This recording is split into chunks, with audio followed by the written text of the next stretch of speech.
You can teach other subjects through poetry as well. There's maths poems that I do with children. So you can't do poems about maths, of course you can. Fun poetry to learn your tables.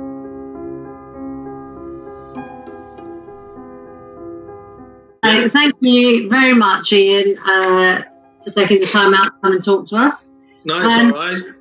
Would you like to introduce who you are, what you do, and just all about you, really? My name's Ian Bland.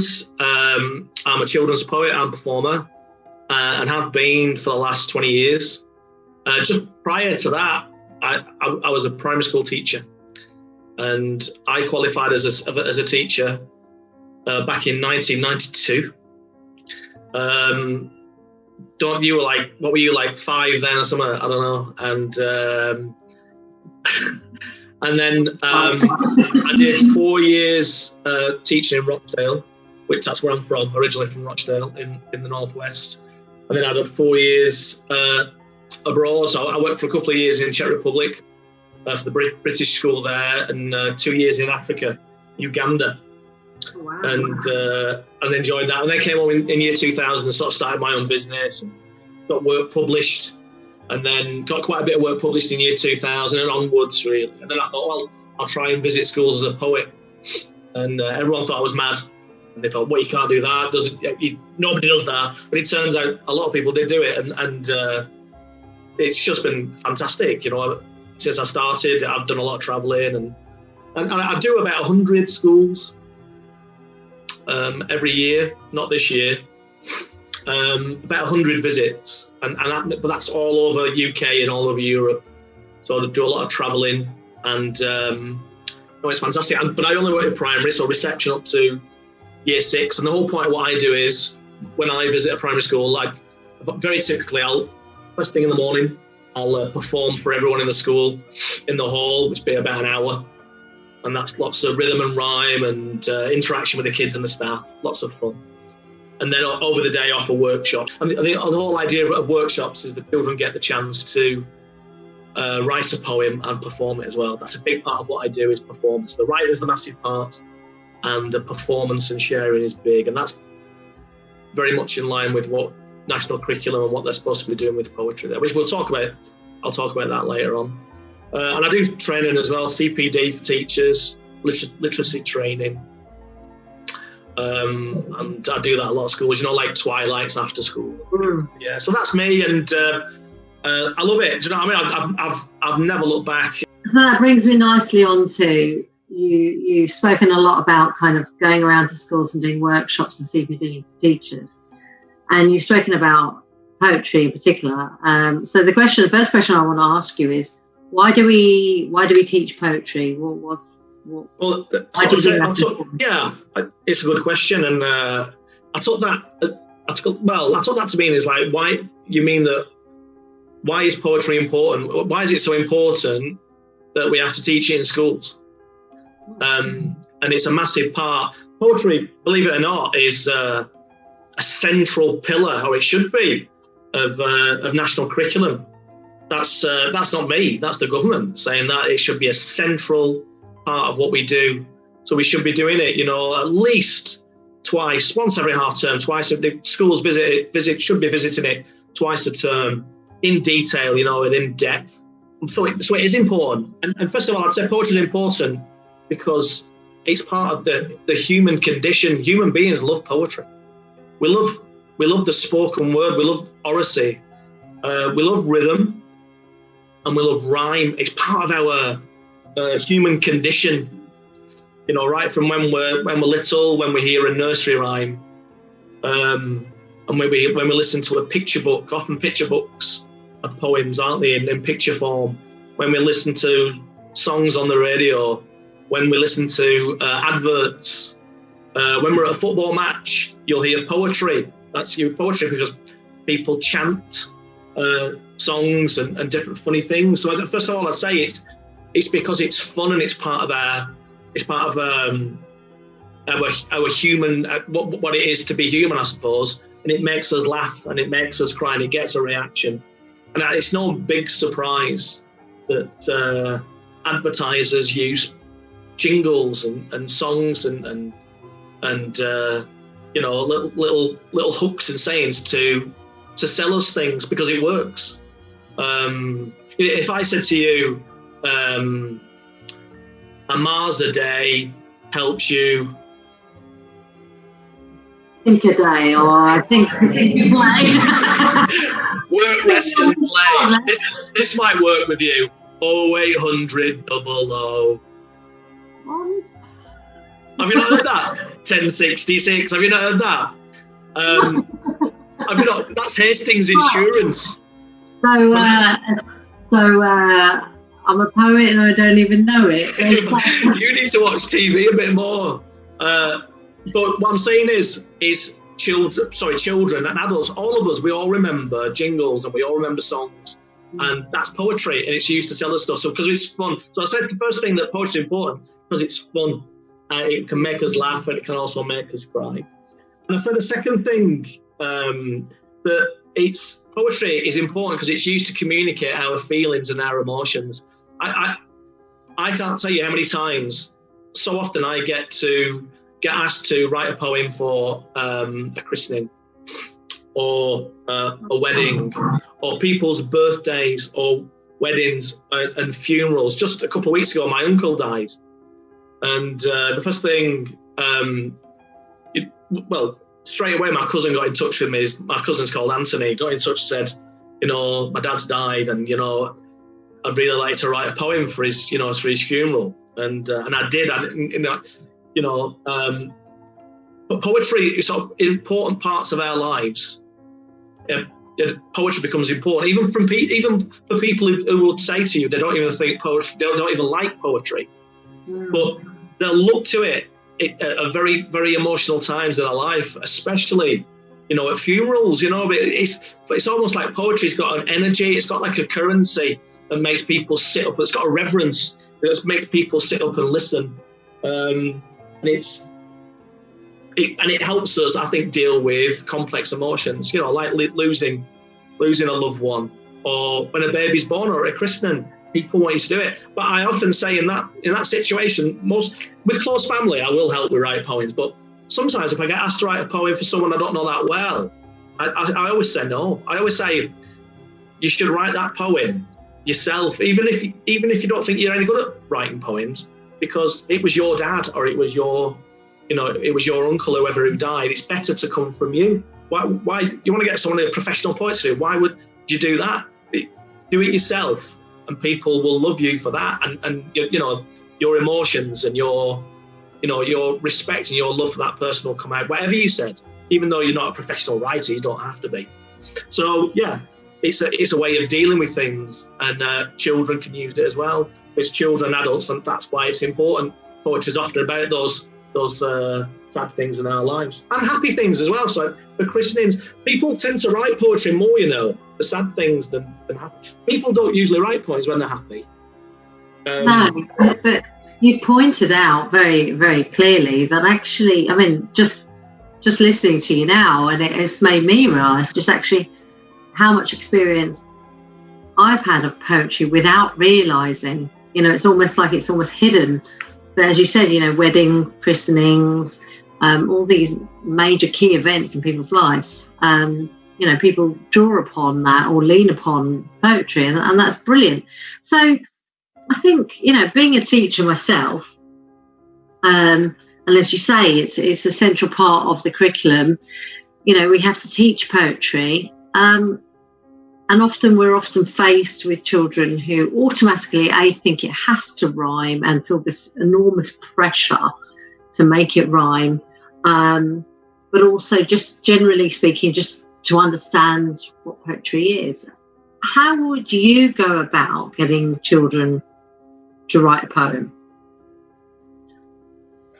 I think when I first meet children, when I work in schools, you sometimes can come up against, some prejudice about poetry that, that perhaps it's too highbrow for them, or it's too complicated. Look, in primary schools, the children are so innocent, so it's all lovely. So when you go in to work in a primary school, the first thing I always insist on this, if possible, is that I perform an assembly for everybody.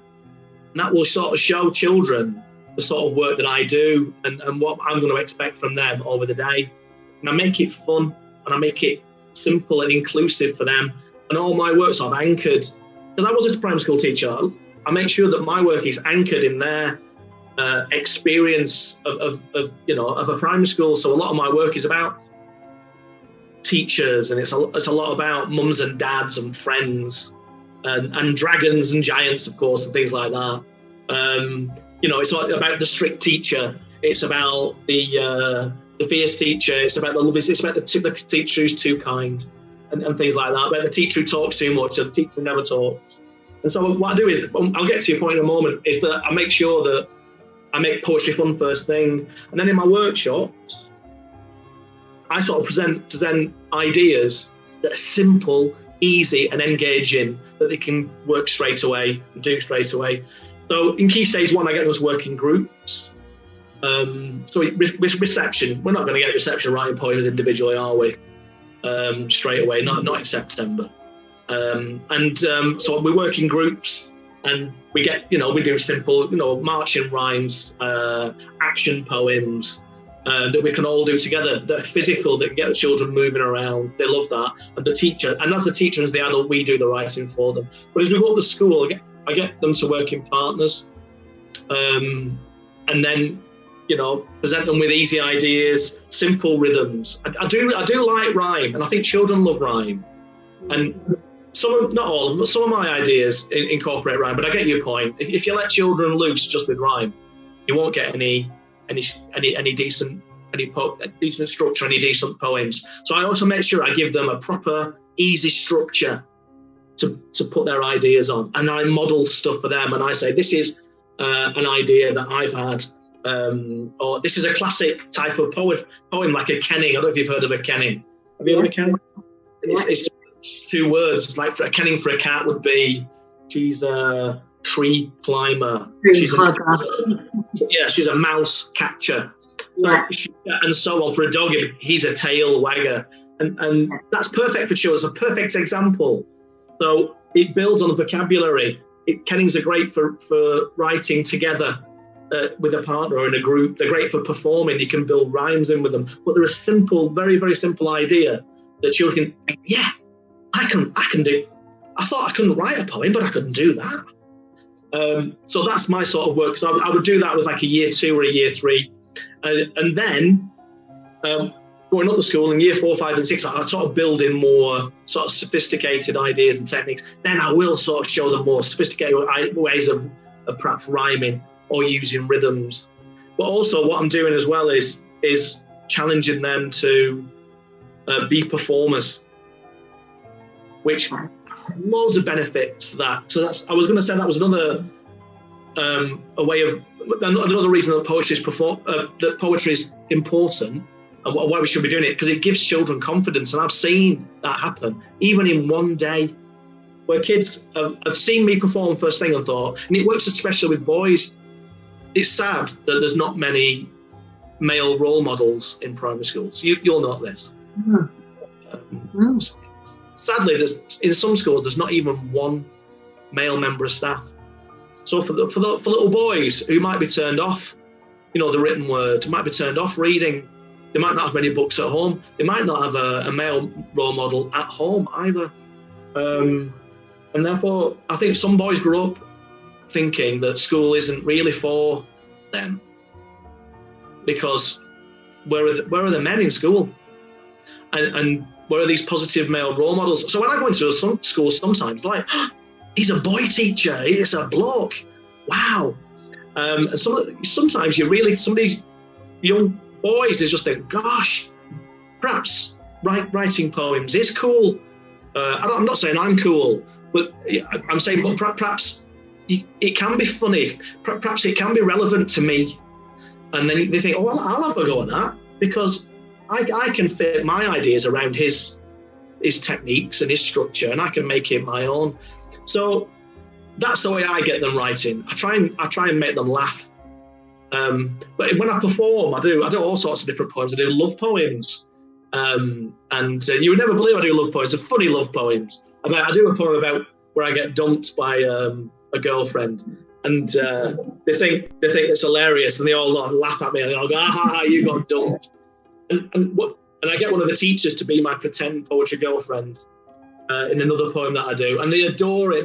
The children love it when the teachers are involved in the performance. And so if you're asking me how I get them to write, I get them through setting an example and making it easy for them. Simple, engaging ideas that they can build on and make more sophisticated. Because with pennies, you can make them more sophisticated if you build rhyming. But I take your point, rhyme's a bit of a minefield, and you've got to do it. When you work with rhyme, and I do a lot, you've got to make it relevant, you've got to make it easy, you've got to give them a way of making it make sense, because you'll just get nonsense. And I get kids to work in partners, get them to work in groups. But the other thing is, I always make sure that children have got an audience for their work. So whenever I work in a school, I always insist, look, as much as I can insist, that I perform first thing and then do workshops all day. And then at the end of the day, we have another performance where groups of children from each workshop can get a chance to perform their work. So the day starts with me, but it finishes with them. And so not only they get to write a poem, but I bang on it all day. I bang onto them and say, look, we're writing this poem, and if you work hard and you can make it work, you might get the opportunity to perform your poem this afternoon in another assembly in front of the whole school. And sometimes schools invite parents, to the end of day assembly, which I always love that, because the kids get really excited about it, the parents love it. I can't tell you how powerful that is that a child gets a chance to read their own poem, they've written it, and they perform it for an audience. So in other words, I'm giving them a legitimate, proper reason to write. They're not writing just to go in their exercise book. They're not writing for no reason. They're writing for a definite reason, because they're going to perform it for someone else. Yeah. So it might be performing for their class, but the best is when they perform it, for the whole school and for their parents. And you can see their confidence rising. I work with lots of schools that do choral speaking, and they have these poetry slams. Have you heard of poetry slams? Yeah, briefly. And children get a chance to, memorize poems off by heart and then perform them. And that's a great confidence builder for kids, because they're public speaking, that's what they're doing. And that's hard even for an adult, to perform for a big audience. And that's part of what I do, is building confidence through your writing and through your performance as well. But I also would say that when we're getting children to write, I think it starts right at when they're, preschool, with making sure that children are exposed to nursery rhymes and picture books, because you'd be surprised how many children aren't. When they get to school and reception, some children have never seen a book, and don't have a sort of an age-appropriate book in their house. Which is a shame. Those and the children that do, and the children that do get read nursery rhymes and do have books at home, have a massive advantage. What I'm saying is that's how you get children interested in writing. It's because you got them when they were very young. They were interested in nursery rhymes and then picture books. Then they felt comfortable around the written word. And also some schools, I'm happy to say most schools have a lot of resources and decent amount of poetry books, because you've got to have those around. That's how you get kids writing poems. You've got to get them interested in poetry first, and then it's through having poetry books, and having that teacher who's got the passion for poetry helps, doesn't it? So that's in a nutshell. That's what I do. I think some teachers, particularly if they're new to the career, can sometimes fear teaching poetry. Because there is this, freedom almost when it comes to poetry, I think, that you can take it in lots of different directions. So I think by giving them those tools, as you said, exposing them to the right text and giving them structure and and getting them to build on their vocabulary, I think that those tools are really, really important to get them to experiment with writing. And I liked what you said about getting them to write in groups and in pairs, because I think you're absolutely right. I think when children get that opportunity to discuss and play around with the vocabulary, I think that's when you can get some fantastic work. So I you've not said anything tonight where I thought, no, I agree with everything you've said, and it's brilliant. Just to end on that then, and I'm going to put you on the spot, if there was one or two tips you were to give somebody who was starting out teaching, what would those one or two tips be when it comes to teaching poetry? Well, I think educate yourself, because I think when I do the CPD, when I do the Twilight and or the day's training with teachers, sometimes I'm a bit shocked how some young teachers don't really know, poems and poets that I would consider to be, that everyone would know. Obviously, everyone doesn't know it. And I read, and some of them don't know nursery rhymes. I was like, oh, you don't know nursery? You've not heard of this poem, not heard of that poem. So I would say get on YouTube. I never had YouTube when I was a young teacher. Go on YouTube and find out, and pick up those poetry books in your classroom and read some, and find your favourite poet. I do this when I do the training. I ask the teachers to bring along their favourite poem, and the idea is that you bring along your favourite poem and why it's your favourite poem. And then you read it to a partner. You read the poem and then tell them why it's your favourite poem, and then they do it for you, and you do it for the whole class. You do it with children as well, and that's a good way for children to find out new poems and new poets. Because if you haven't got a favourite poem or a favourite poet, go and find one, because you can do it. So I'd say for young teachers, don't be scared of it. It's not supposed to be complex. Certainly not in Key Stage 1 and Key Stage. In Key Stage 1, it's all about nursery rhymes and picture books. And in Key Stage 2, that's when you get into your different sort of genres of poems. So, narrative poems, kennings, shape poems, list poems. Honestly, I could go on and find out those, because it's a great way of teaching. Because you can, I've got loads of notes here, but you can teach your writing, your reading, your vocabulary, all that. You can teach other subjects through poetry as well. There's maths poems that I do with children. So you can't do poems about maths, of course you can. Fun poetry to learn your tables. So get out there, because there's loads. But you have to. I think you have to get out there and as I say, educate yourself and find out what you love and what you like about poetry. Because sometimes I think in the past it's been tucked away and sort of left for the last 2 weeks of term and fitted in. That's the crusade, is to make poetry important. But as I said, in the literacy curriculum, it's supposed to be a central part of it. So they can't get away with not doing it. And what a shame to miss out on poetry. And I will say this as well: we owe it to our children. It's their birthright to know nursery rhymes, and it's also important for all sorts of different reasons, for their language development. But also it's their birthright. They should know about the Highwayman. They should know about William Wordsworth and Lucy Gray, and they should know about daffodils, and they should know about Ogden Nash and Spike Milligan and Shel Silverstein. All these, but they should know it's their English, it's their heritage, and all these poems that used to be passed on orally before people could read. Now, we owe it to our kids to teach them these poems and these poems. My ears pricked up then when you said you did maths poems and times tables. So I'm going to put you on the spot again and ask if you'd be willing to do a session on maths poetry. I could talk about poetry all over the curriculum. Well, I'll tell you once. I'll tell you a poem straight away. A maths poem.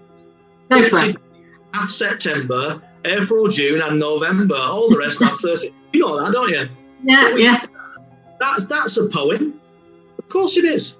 And that's... Thank you, rise and shine, 7 7s are 49.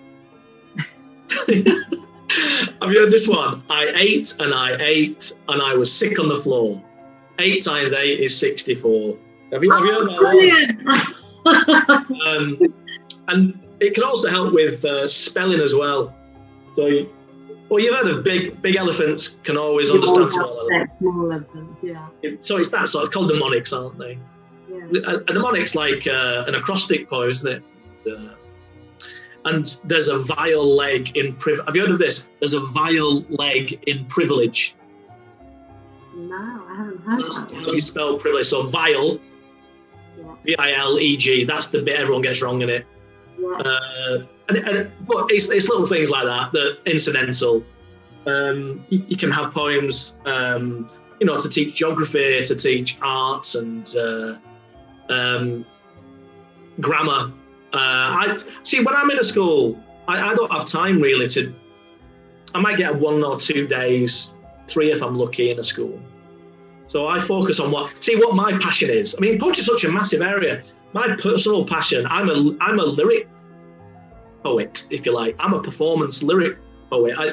I get the children to write performance poems, which are different.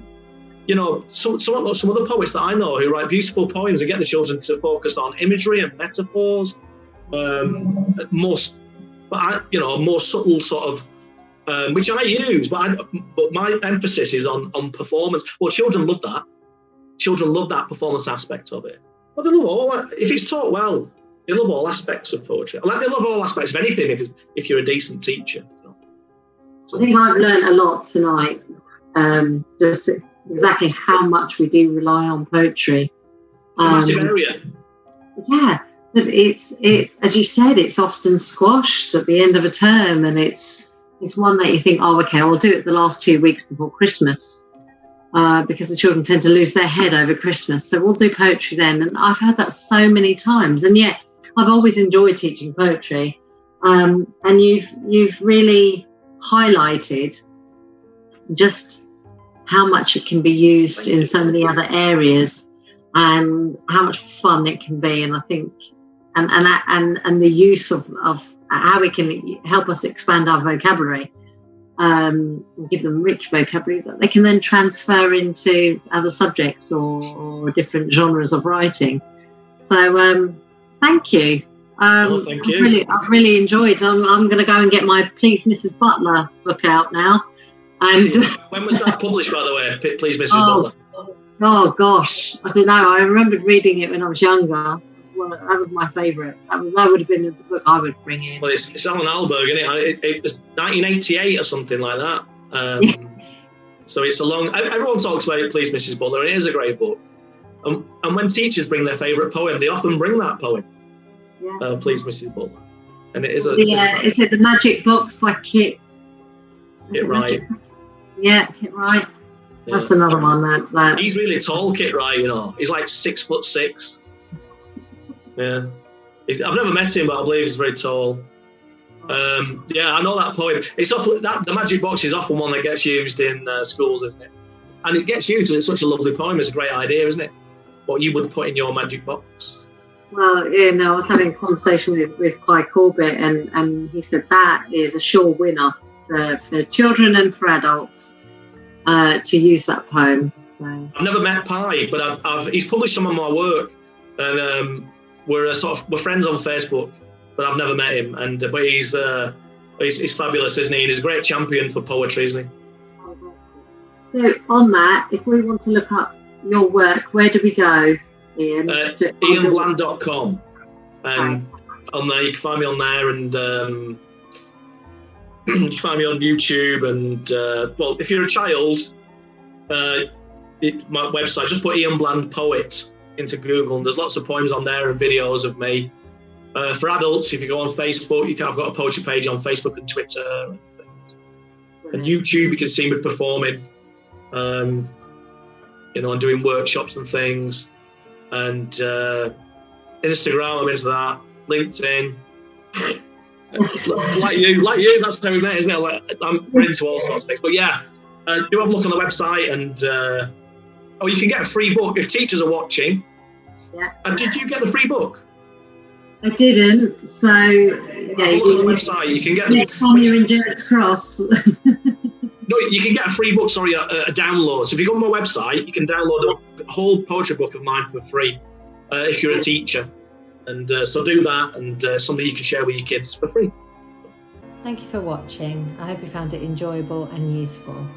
In the comment box below, please put a question or a comment about the video. To grow our community more and help other teachers out there, please subscribe to the channel and share our posts and videos. Thank you.